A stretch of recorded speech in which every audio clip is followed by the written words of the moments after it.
I have the opportunity to introduce our next presenters. Professor Paul Sullins, Dr. Sullins is a retired professor of sociology at the Catholic University of America, currently research professor and director of the Leo Initiative for Social Research at Catholic University. And he's joined by Dr. Christopher Rosik. He's the director of research at Link Care Center in Fresno, California. And he has served as president of the Western region of the Christian Association of Psychological Studies and the Alliance for Therapeutic Choice and Scientific Integrity, and as well as serving in many capacities with that organization. So I would like to introduce them both now.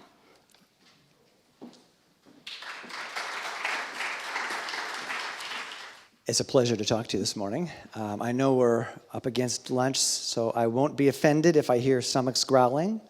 Okay, don't worry about that.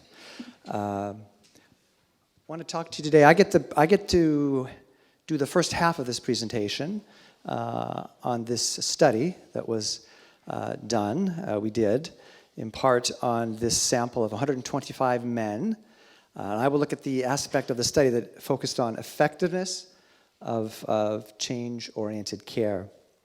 So just really quickly, the study involved a convenience sample of adult men who had undergone therapeutic care for unwanted same-sex attraction. The participants were recruited through religious organizations and therapist networks. And as is common for this particular field, the sample was disproportionately white, Western educated, affluent, and in this instance, Mormon, although they weren't the majority of the sample, plurality of the sample.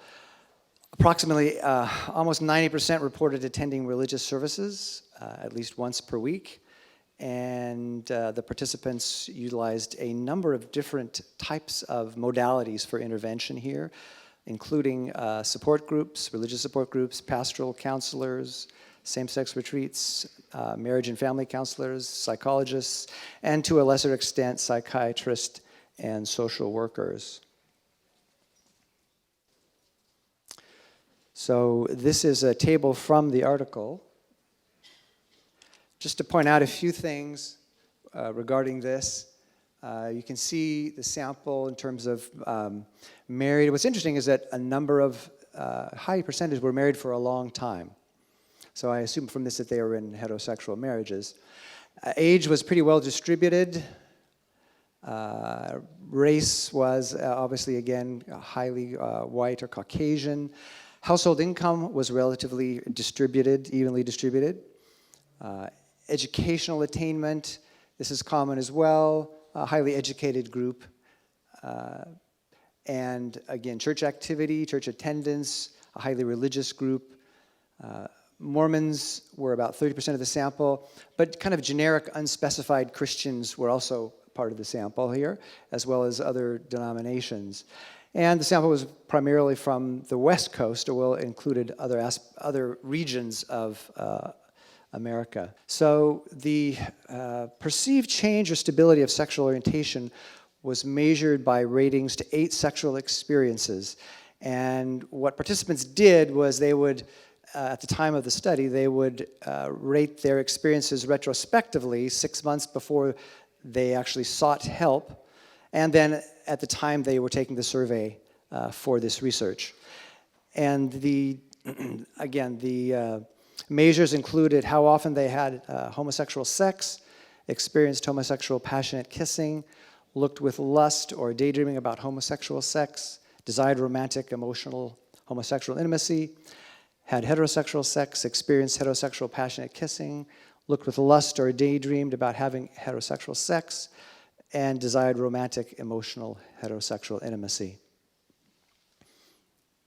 We used a modified Kinsey scale to assess same-sex attraction and sexual identity, Wilcoxon signed rank test to test the null hypothesis of no change, and I'm not going to get into statistics particularly, but it's helpful to know what effect sizes are and how to interpret them. Effect sizes are essentially a measure of the strength of the relationship that takes into account, for instance, sample size. And so if in this particular statistic, A small effect size would be less than 0.101. A medium effect size would be around 0.06, and a large effect size will be defined as greater than 1.5. Here we have change in attraction and identification and 4 aspects of behavior following SOCE. This is the ratings. And this here is the response options. I think it's helpful to keep these in mind. I put them up there so you can see what the response options are for these questions. So attraction, prior to SOCE, they rated it at 5.7. Following SOCE, it was at 4.1, significant and very large effect size. So a very strong relationship. Similarly with identification,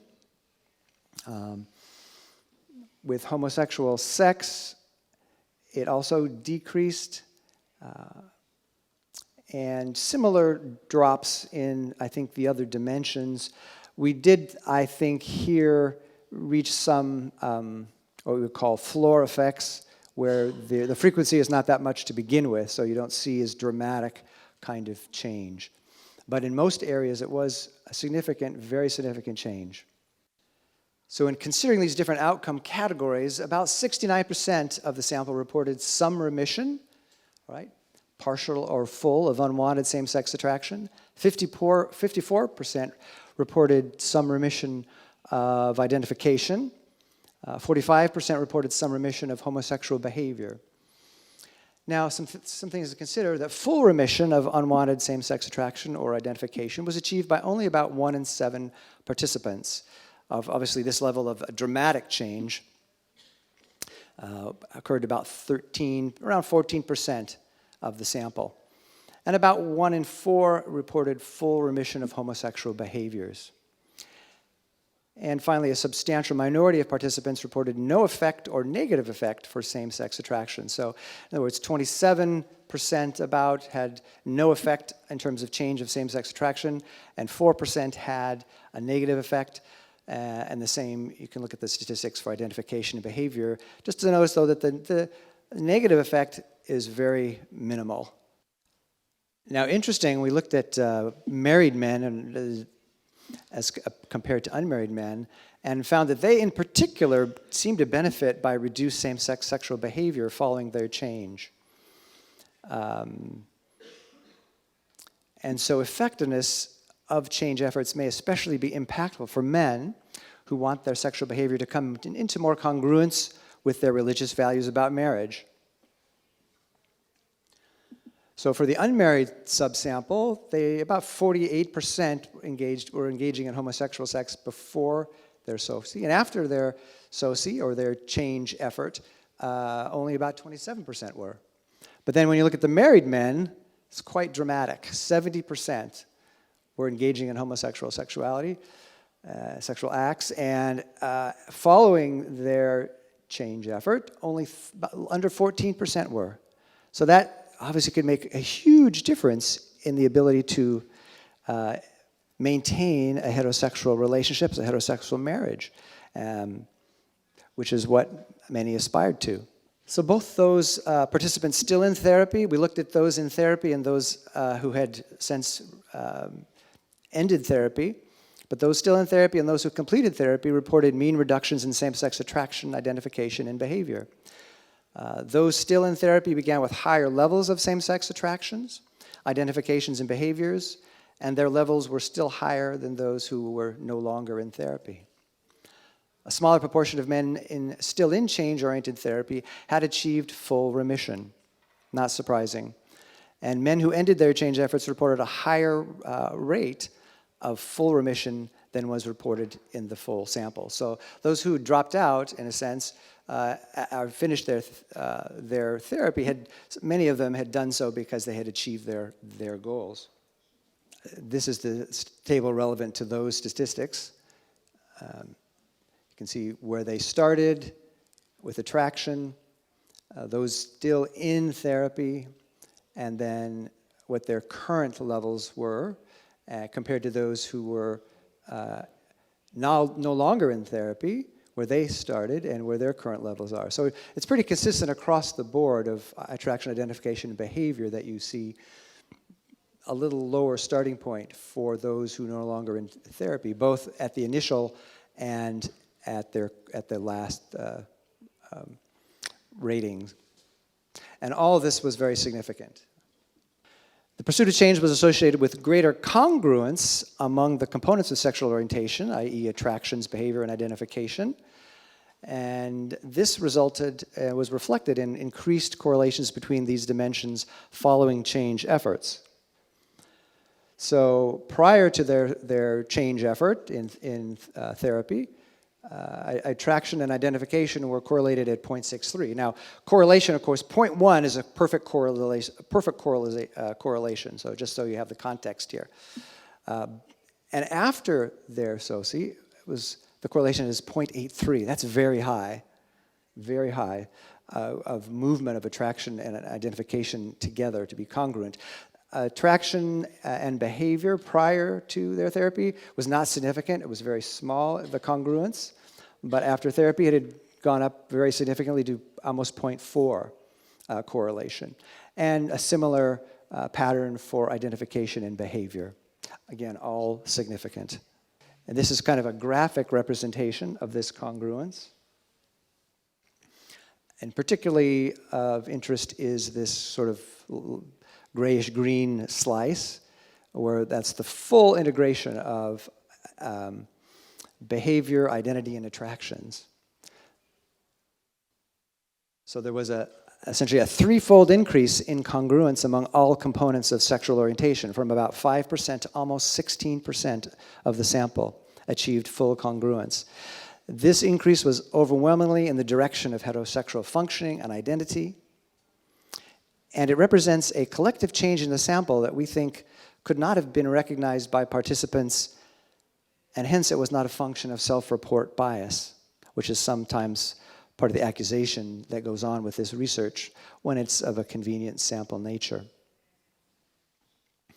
So really summarizing, on average, participants reported significant reductions in same-sex sexuality and identity, and significant increases in heterosexual sexuality and identity. Overall changes in each dimension were small to modest, although there was variability, and obviously there is occasion where it's very dramatic. Increased congruence of participant sexuality around heterosexual desire and expression occurred. So we conclude that sexual orientation is not an immutable trait that never changes, and changes may be facilitated through therapy, and yet sexual orientation is not usually or easily changeable, particularly for this clinical sample. And important to note, most movement was toward the state, on average, toward the state of bisexuality. This was the most common change overall. They were able to increase their heterosexual potential. So some caveats worth mentioning. There are likely to be multiple causes or subtypes of non-heterosexual orientation. And as I mentioned, the clinical population, those coming for therapy, are likely self-selected as the most resistant to change. So I would think this is a conservative estimate of change, because you're dealing with a clinical population. If people who experience naturalistic change, that's occurring outside the therapy office, and it does occur.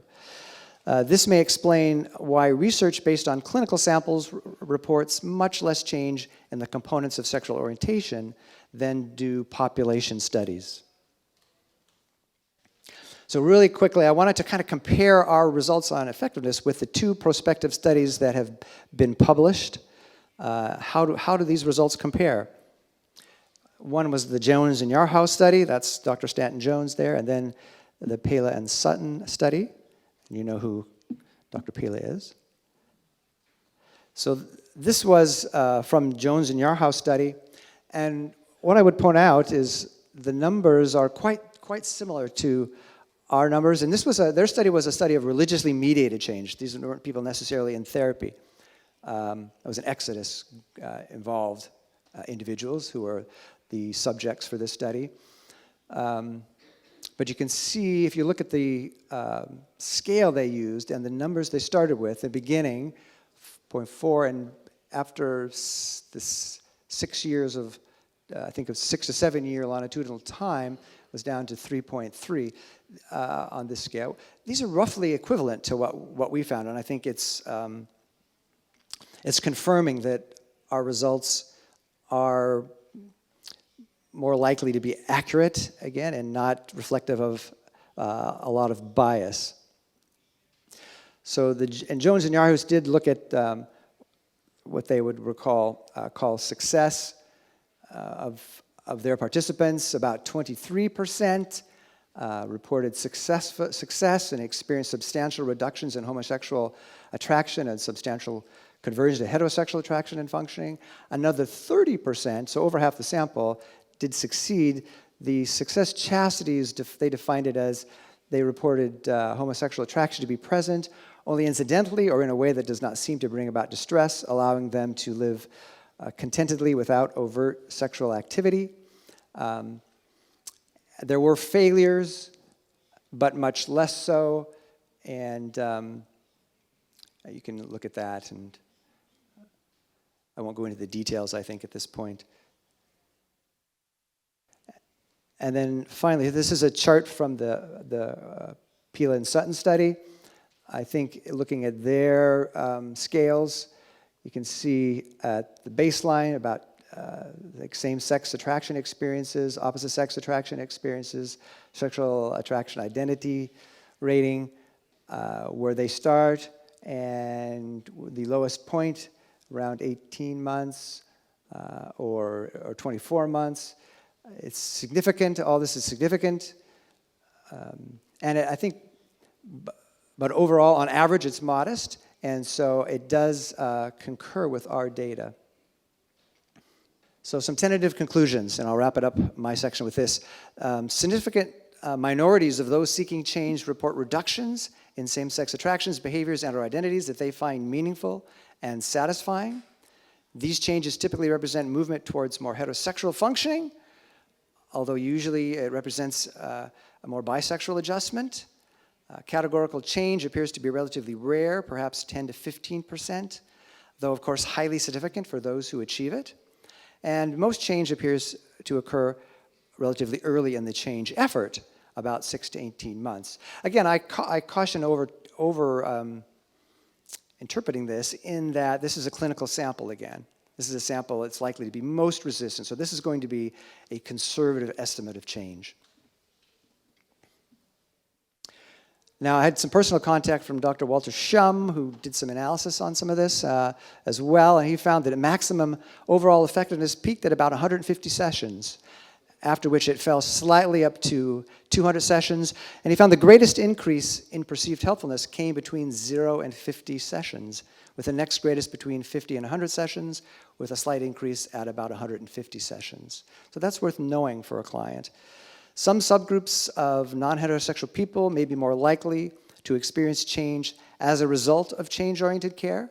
We don't really have good enough resolution yet to help people understand what the expectancies may be for them, but certainly people with more naturalistically fluid sexuality probably are at high likelihood of experiencing change. More research is needed to identify these individuals to promote realistic expectations. And I know that women are understudied in this literature, perhaps because their sexuality is more fluid and therefore fewer pursue purposeful change efforts. So with that, these are the studies cited here, and I'm going to turn it over to Dr. Sullins. Thank you very much. He's got a... Well, you're welcome. One question is, why do a study like we've done? And what's so important about it? And what's important about it is that this is one of the first or few studies that I know of that looks at persons who were successful, who look back at their SOCE experience and identify as heterosexual. Almost every other study has looked at persons who identify as homosexual, looking back at SOCE experience. And then they say, well, SOCE doesn't work. Well, you know, you collecting a sample, and if anybody says I'm heterosexual, they can't get in the sample. Anyone for whom SOCE has worked, you've already excluded from the sample. So it's kind of an artifactual conclusion. So that's important for this. But we also have a great sample that came out in the past year from the Williams Institute of persons who had been to SOCE. This is of sexual minorities. And this afternoon, I'm going to be presenting some findings from that study, too. So we can compare kind of the SOCE successes and the SOCE dropouts and see what the differences are. And actually, it's very interesting that in the persons who've been to SOCE who are still sexual minority, they report higher same-sex attraction and higher same-sex behavior than other sexual minorities. So there seems to be a kind of bifurcation, whereas in this sample, they have lower same-sex behavior and higher heterosexual behavior following SOCE. It's the opposite, and we'll look at that this afternoon. I think that's very interesting, and I came here trying to understand why that might be. Elizabeth gave me a clue in talking about the importance of the belief that one is born that way and how that helps to support and enhance LGBT identity. Maybe having gone through SOCE and not succeeded could also have that same kind of effect. Well, another reason this study was important to do was that it's a restatement of a former study that was retracted. And it was retracted for dubious reasons. You can see them here. No common intervention was given to participants that would allow for a valid conclusion to be drawn. Now, I'm glad Christopher went through all the different kinds of experiences that the participants detailed, a religious experience or therapy, and they see that as a weakness of this study. That is an example of hostile bias in the academic community toward this kind of conclusion. Why do I say that? Because all the other studies of SOCE that I know of don't separate out the kinds of interventions either. If you look at Shidlow and Schrader, for example, that was mentioned this morning, they do the same thing. They take people with all kinds of interventions, and then they make conclusions about it. So I'm glad that we were able to kind of restate this and republish it and come up with something that we could look at. I want to talk about the issue of harm, because we also measured in this study the risk of having undergone sexual orientation change. They asked 6 areas of function: self-esteem, depression, self-harmful behavior, thoughts, attempts of suicide, social functioning, alcohol and substance abuse. And they listed all of those, and they said, please tell us the extent of negative effects, and participants could rate it from none, slightly, moderately, markedly, or extremely so, both positively and negatively. Now, I want to say these are not the best measures. They're not the words I would have used, but they do give us a metric to go on. And so here we see the results of psychosocial function. And what's important, I think, to look at quickly is the marked or extreme category. You can see that positive changes, you had a very high level of marked positive change. Negative changes, you didn't have 0, but you had a very much smaller level. And so the net change was overwhelmingly positive. Here are those 2 results. This is the positive, this is the negative. I just put it in a bar chart so you can compare the magnitudes much more easily. You can see that the positive changes radically, dramatically outweigh the negative changes for these participants looking back at their positive SOCE experience. So Christopher has talked about effectiveness or efficacy. I've talked about risk, right? So I want to ask, are those 2 related? Many mainstream researchers who look at this literature say, well, the SOCE is not effective, so it must be risky, or it is effective, so it must not be risky. To me, it's a question whether these things are related or not. And so here is the psychological outcomes.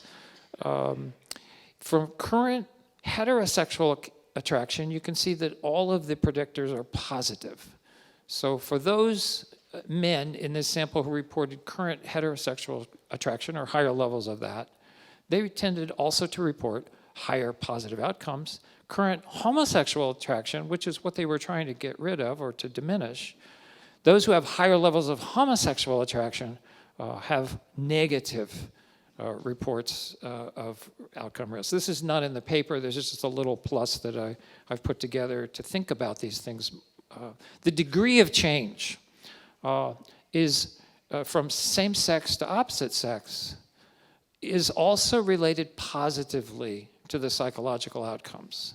And so those who were able to change in a heterosexual direction, and the more they did change in a heterosexual direction in this sample, end up with higher psychometrics, higher psychosocial outcomes. Now, it's interesting that in the generations data, this isn't necessarily true. There's not necessarily higher psychosocial outcomes. And if you're interested, I'll be looking at that just a teeny bit this afternoon. This integration that we looked at between attraction, identity, and behavior doesn't seem to be strongly related to psychosocial outcomes, or at least consistently related at all. So that's maybe a positive thing, but it's not necessarily probative for this question. Here's the Centero data. This is a statistical model, regression model, predicting psychological benefit. I think it's benefit. No, I'm sorry, it's depression neg, so it's predicting depression. And here you see that those who have current homosexual attraction are less likely to experience depression. It's very significant.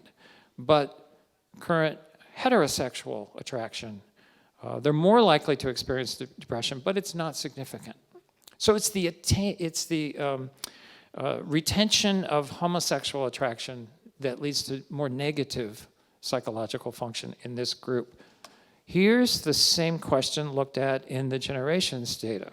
This is a sample of the persons who are same-sex attracted, and it's just the opposite. Those who have opposite sex attraction in that group tend to have lower psychological function, right? Same-sex attraction doesn't seem to affect it at all. So you have these two groups, two different kinds of self-identities, and it correlates with two different risks or levels of psychological risk depending on what they're currently experiencing, which is congruent or discordant with the way that they currently want to define their identity. Thank you very much.